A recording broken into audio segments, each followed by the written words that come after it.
ఈరోజు ఎస్సీ సామాజిక వర్గానికి సంబంధించి అన్ని నియోజకవర్గాల్లో కూడా ఈరోజు నియామకాలన్నీ జరిగాయి. అధ్యక్షులందరినీ నియమించుకున్నాం, మండలాధ్యక్షులందరినీ ప్రకటించుకున్నాం. ఒకటే మీ అందరికీ కూడా 4 మూల స్తంభాలు ఉంటే మొట్టమొదటి మూల స్తంభం ఎస్సీ సామాజిక.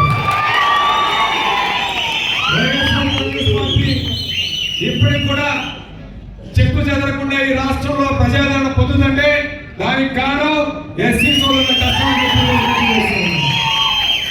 ఈరోజు మరి ఎన్నో ఇబ్బందులు పెడుతూ ఉన్నారు, అన్యాయంగా కేసులు పెడుతూ ఉన్నారు, అక్రమంగా అరెస్టులు చేస్తూ ఉన్నారు. అయినా సరే భయపడకుండా మేమున్నాము వైఎస్ఆర్ కాంగ్రెస్ పార్టీ అని ఒక్క ఫోన్ కాల్ చేస్తే రోడ్డు మీదకి వచ్చి నిలబడే వ్యక్తులు మీరందరూ అని చెప్పి ఈరోజు గుర్తు చేస్తున్నారు. ఖచ్చితంగా మరి రాజశేఖర రెడ్డి గారు ఎన్నో మంచి పనులు చేశారు. జగన్మోహన్ రెడ్డి గారి మీద ప్రేమాభిమానాలు ఉన్నాయి. ఈరోజు అవన్నీ ఉన్నా సరే ప్రభుత్వం నుంచి ఈరోజు ఎన్నో ఇబ్బందులు ఎదుర్కొంటూ ఉన్నాం. వైఎస్ఆర్ కాంగ్రెస్ పార్టీ కార్యకర్త వీరు యాక్టివ్ గా పనిచేస్తున్నాడంటే వాడిని ఎలా లోపల పెట్టాలి, ఎలా కేసులు ఎరికించాలి, ఎలా జైలు పంపించాలి.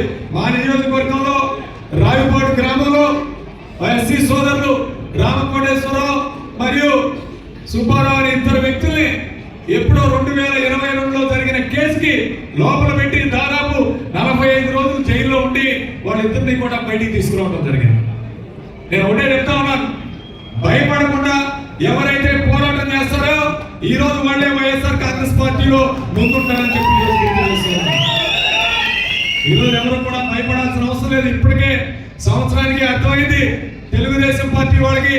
ఇప్పటికే గుండెలు దారే వాళ్ళు ఎవరు రావట్లా, పోలీసులు అడ్డు పెడుతున్నారు. ఇవాళ వాళ్ళకి ఆల్రెడీ భయం స్టార్ట్ అయింది. ఎందుకంటే ఈ రాష్ట్రంలో మళ్ళీ జగన్మోహన్ రెడ్డి గారు గెలవడం ఖాయమని ఈరోజు ప్రజలందరికీ అర్థం చేస్తున్నారు.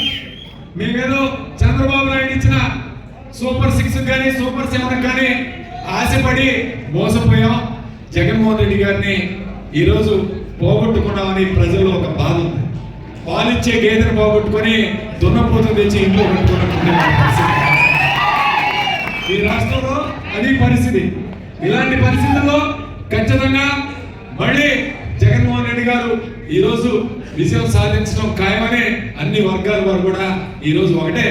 అయితే సమయం 4 సంవత్సరాలు ఉంది, 3.5 సంవత్సరాలు ఉంది. ఓపికగా ఎదురు చూడాలి మనం.